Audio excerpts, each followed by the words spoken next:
Good morning, everybody, and welcome to the Unitarian Universalist Church in Eugene. Whether you are here in person or streaming on Zoom, I never know where they are. There. Hi. You'd think I'd know by now. Or watching this on YouTube at a later date, we're very glad that you're here. Whoever you are, whomever you love, whatever your vision of the holy, you belong here. My name is Gary Ray Gray. I use the pronouns she and her. I'm the worship associate this morning. I'm wearing a white blouse and a white sash with sage green pants, and I'm an elder woman with silver hair. I'm using silver now because somebody used silver a few weeks ago, and it's so much better than gray. The opening song we sang together is one that they have been singing at Plum Village for many, many years. Plum Village, located in France, is a monastic community created by the Vietnamese Zen master Thich Nhat Hanh. When we sing this song together, it can remind us of our essential nature. You can call it Buddha nature if you like. It simply means that we all have the ability to be awake. This song calls us to nourish certain qualities that we all possess. Our inherent beauty, blooming like a flower. Our innate strength, solid and grounded in the earth. Our capacity to begin again fresh with every new breath. Within each of us, there is a spaciousness as wide as the open sky. For our chalice lighting, I've invited Heidi Wilson, one of our new members, to light the chalice.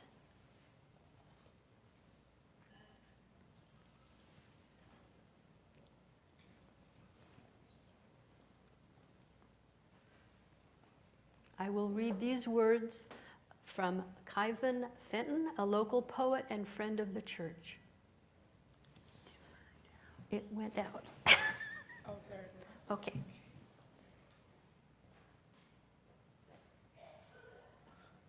Thank you.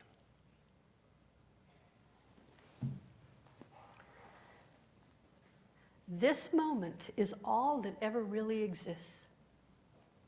All comfortable, wonderful space of delight. Mind empties out, all thoughts take a bow, leaving me a pure joy of existence in the presence of now. Good Sunday morning, everyone. My name is Jen Youngsun. I use the pronouns she and her. And I am the minister serving this beautiful congregation. Today our setup is a little bit different. We have taken the pulpit away, and Gary Ray and I are sitting in chairs on the chancel or stage, and the summer choir is off to the side. Thank you, choir, for singing today. I am wearing a white shirt and black pants with little white polka dots. And I've got my UUMA stole on today. It's purple and mulberry and has kind of a modern chalice on it. Before I welcome Deb Huntley to share her story with us, I'm curious about something. And so I'd like to ask you a question. But first, Kat, are we ready to send that question out to the Zoom people? Let's send that out to them so they have time to respond. And then I'm going to ask this question in the room. And the question is a simple yes or no answer. Has Buddhism influenced your spiritual practice? Yes? Raise your hand. Oh my goodness. So Gary Ray, what would you, no, keep your hands up. Gary Ray, what would you say? This is like is it over 50%? Oh, I would say close to 80. You would say it's close to 80. It's a large number of people whose spiritual lives and spiritual practices have been affected and impacted and influenced by Buddhism. That's in the room. Kat, do we have any results from Zoom?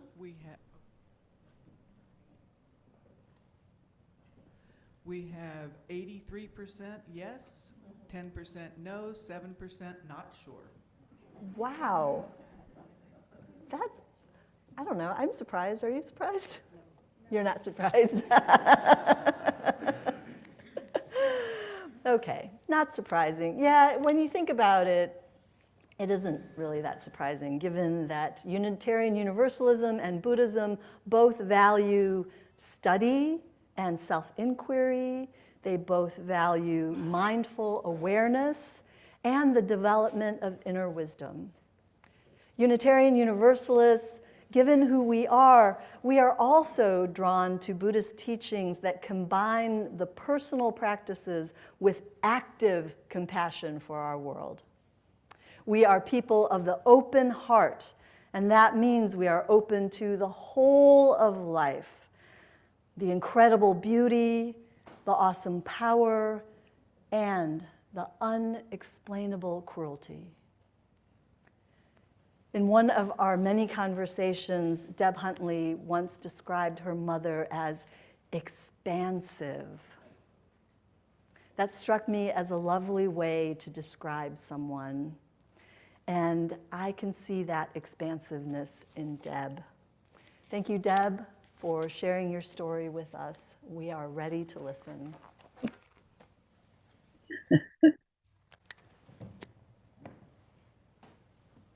Hello.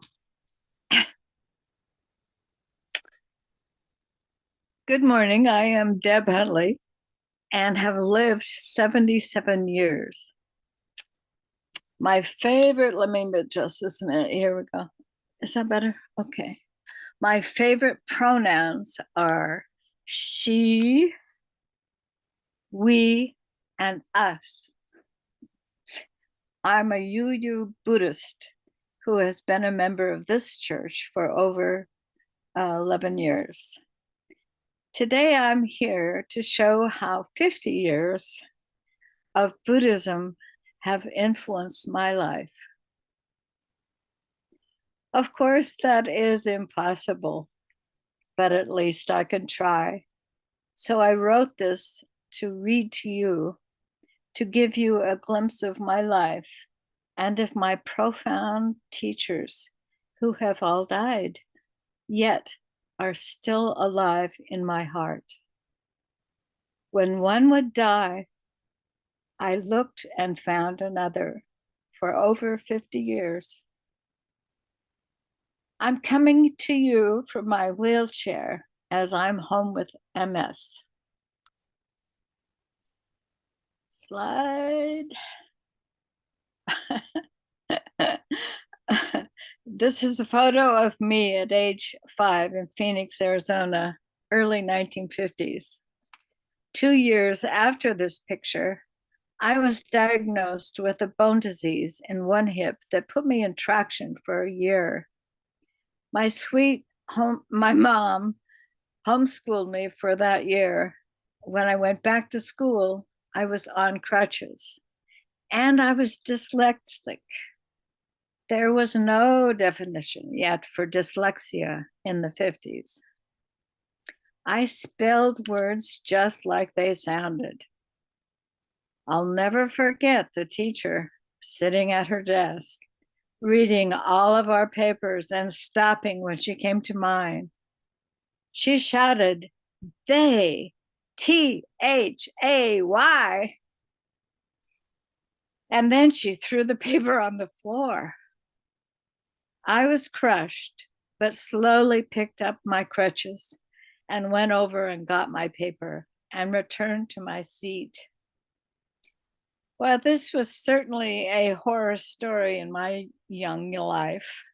I didn't know then but my so-called learning disability would become my superpower. I could listen, and I did. By the time I was a senior in high school in 1965, I was class president and voted most likely to succeed. Um, I've always been glad they never said succeeded what. Suzuki Roshi. I went off to a California state college where when they were still free, and decided to visit a friend living at Tassajara Zen Center to see why she dropped out of Brandeis and to study Zen. When I got to Tassajara, she took me to Suzuki Roshi's little hut in the woods to meet him. He was sitting on the floor painting Japanese calligraphy on rocks. He looked up, giggled, and had shiny eyes. I just smiled and noticed how gentle, luminous, and at peace he was. With almost no words, I had just met someone whose mere presence would change my life forever. Sadly, he died before I could move to San Francisco. Dujum Rinpoche. It took a few years to find another luminous teacher who taught so much without saying a word. But lucky for me, the beloved Tibetan Buddhist teacher, His Holiness Dujum Rinpoche, made a center in Ashland while I was finishing college at SOU in the 70s. I moved into his residential center, took vows, got bopped on the head, and have always been very glad I had a chance to be with him before he went back to India to die. Trungpa Rinpoche. Trungpa Rinpoche was the founder of the Naropa University that is based on Buddhist principles. He taught there when I was in the MA Buddhist psychology program in the 80s.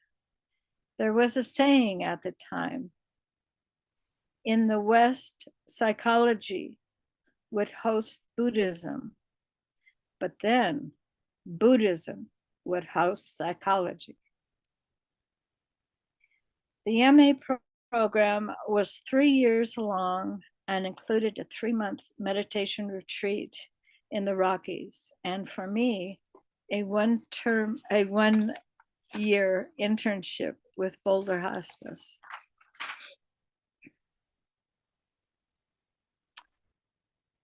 This is a picture of the Dalai Lama that someone has drawn with a wonderful quote I just love that says, "Don't try to use what you learn from Buddhism to be Buddhist. Use it to be a better whatever you already are." And by the way, he's 89 and still working.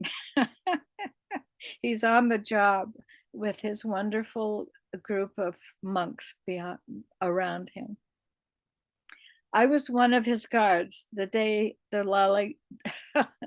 I was one of his guards the day the Dalai Lama arrived to visit Boulder. About 100 Sangha members were waiting on the sidewalk to greet him. As his black limousine drove up, the crowd got silent. Then, just before the Dalai Lama opened the door to get out, a 4-year-old girl loudly sang out, "Dalai Lama, Dalai Lama, Dalai pardon." We all burst into laughter. It still makes me laugh. And the Dalai Lama enjoyed such a jolly greeting.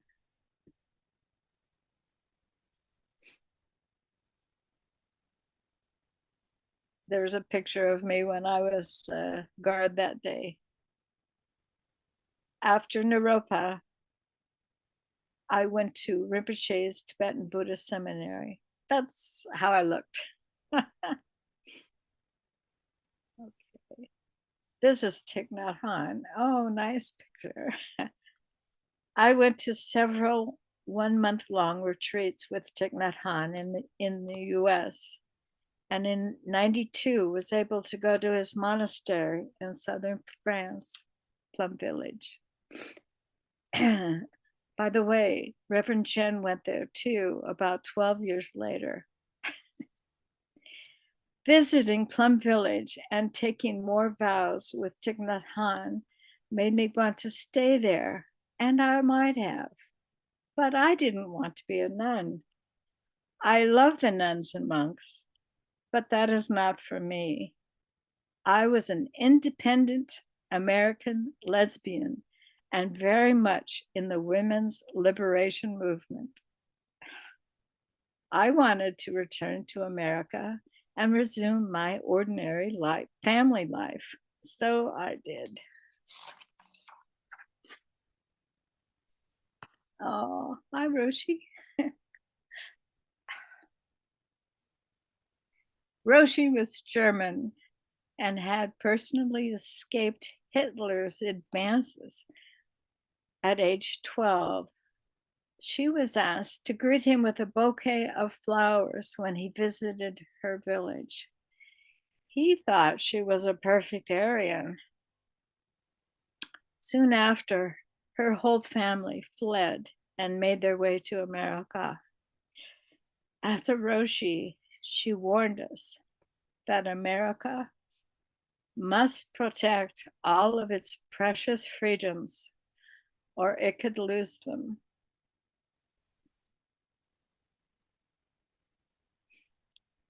Joko Beck. The younger picture of Joko is taken about when I met her. And the other picture is of Gary and I sitting on her couch with her in Prescott, Arizona. She's way into her 90s there. Joko Beck took Trungpa's practice of labeling thoughts a step further and asked that we not only realize that we were thinking, but also know what we were thinking. We all eventually realized how much time we spent in self-centered thinking. She was formidable.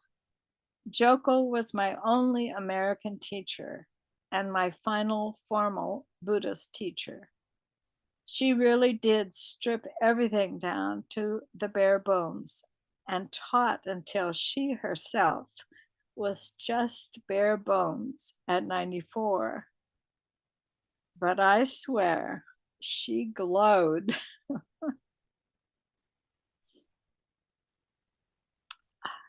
That's a picture about the time I left Prescott.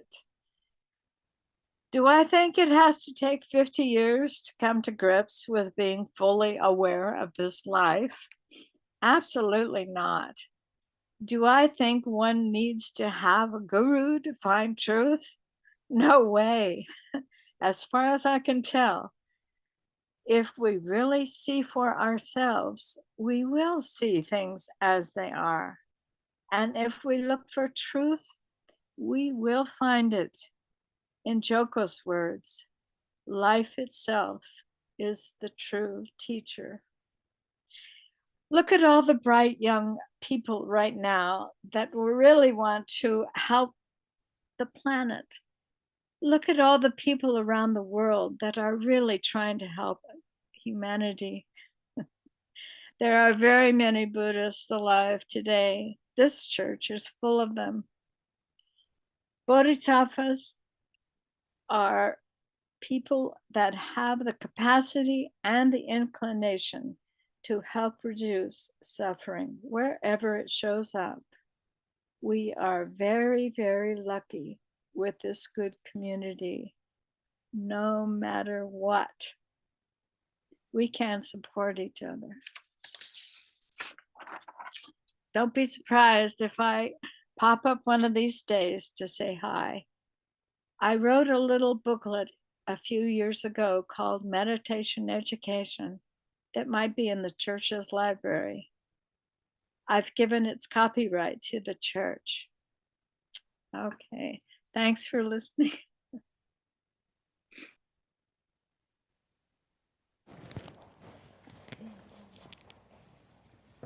Thank you so much, Deb.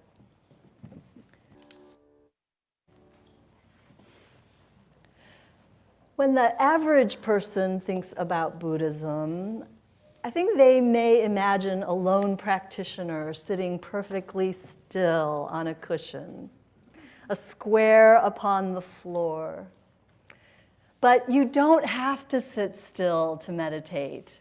You can roll, you can walk, you can peel a potato, wash your hands, all while observing your mind and nurturing peace. Thich Nhat Hanh was a healing Buddha and the father of mindfulness meditation. What he called conscious breathing, Deb Huntley calls a free rescue remedy. I like that.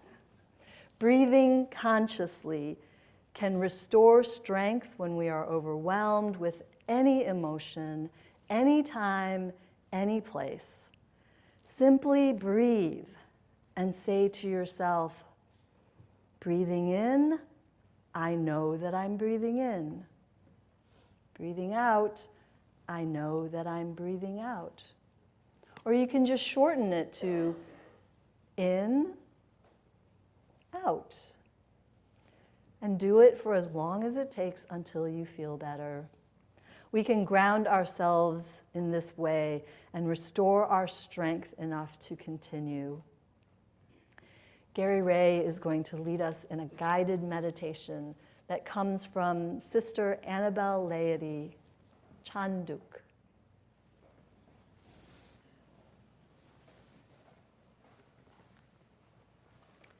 Let's start with a cleansing breath. Breathe in through your belly and breathe out.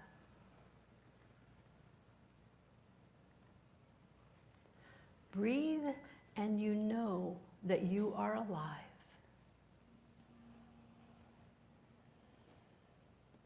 Breathe and you know that all is helping you.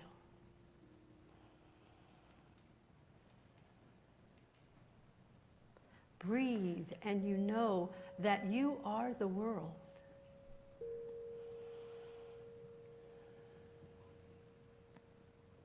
Breathe and you know that the flower is breathing too.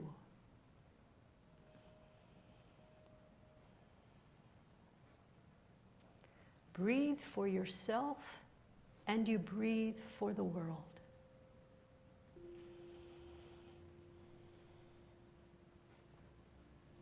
Breathe in compassion and breathe out joy.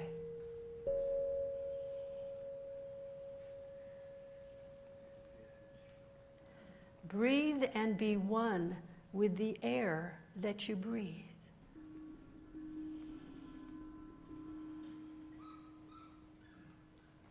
Breathe and be one with the river that flows.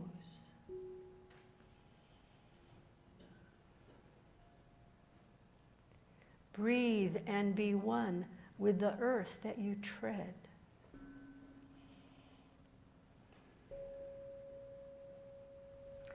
Breathe and be one with the fire that glows.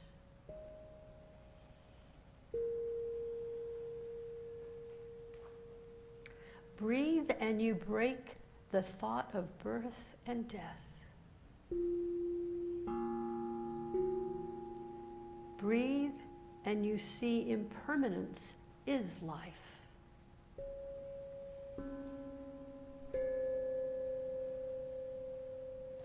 Breathe for your joy to be steady and calm.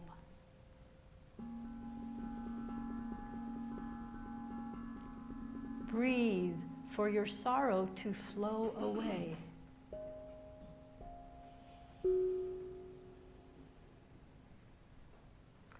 Breathe to renew every cell in your blood.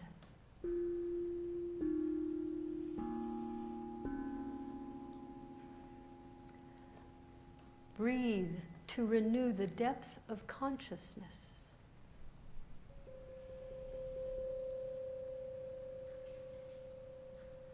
Breathe and you dwell in the here and now.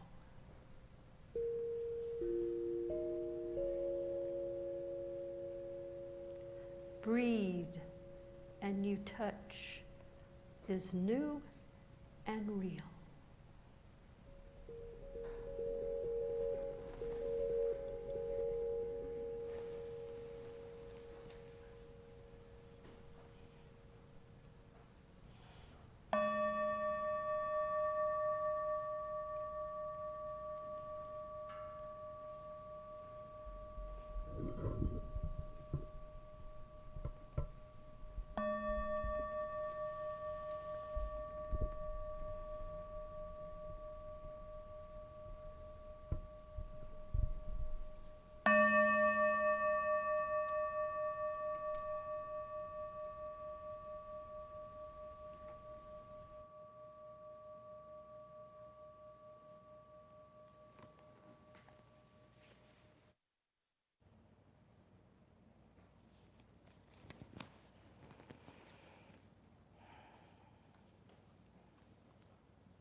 Grateful, grateful, grateful for generations of teachers who have carried the Dharma to these North American shores.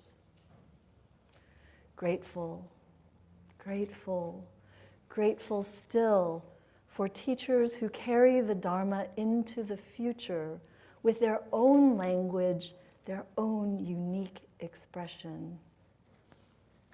I just wanted to introduce you briefly to one of those teachers. This is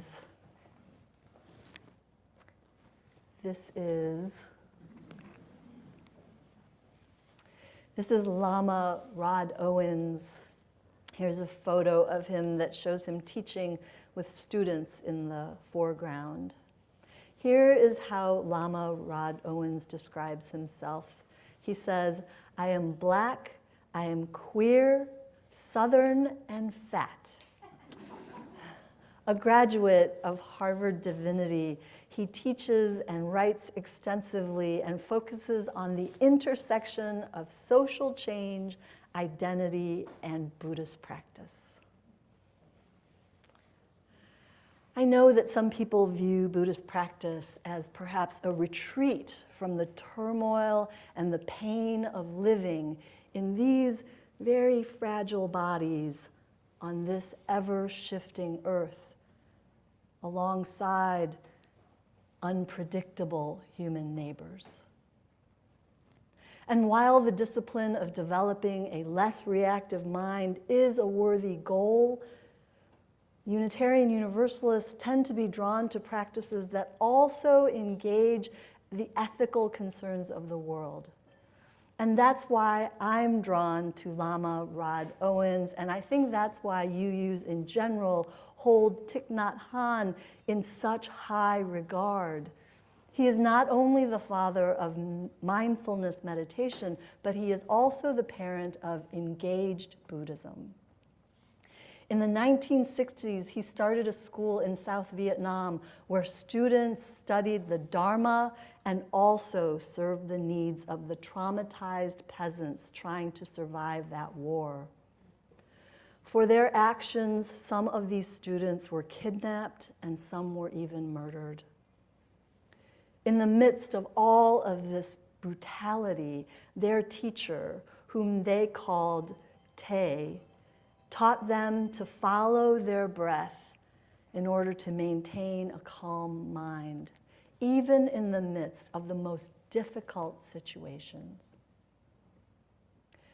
My personal study of Buddhism began in the early 1990s with San Buddhism, which is the Korean form of Zen, and that's the tradition of my ancestors.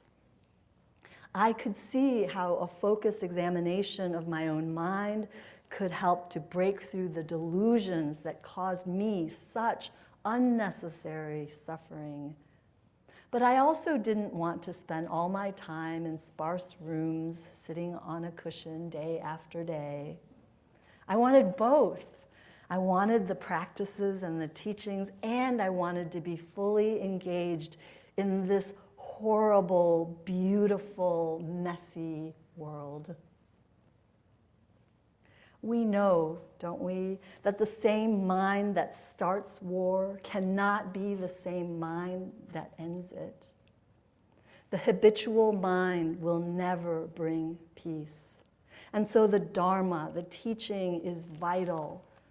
But I don't think that contemplative practices that exclude the urgent concerns and demands of the world are enough.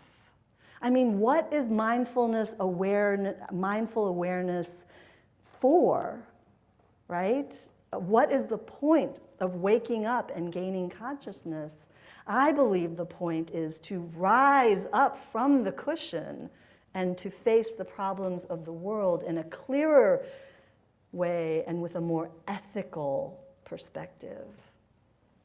To read today's headline, as awful as it is, while not being overtaken by fear and anger and anxiety, that is the point of mindful awareness, so that we can be clear in our next steps, in our collective action. And so, may all beings be well. May all beings be happy. May all beings be at peace. And now let's say together our closing words. We extinguish this flame, but not the light of truth, the warmth of community, or the fire of commitment. These we carry in our hearts until we are together again. And as you go, please do take a few minutes to greet someone that you have not met yet.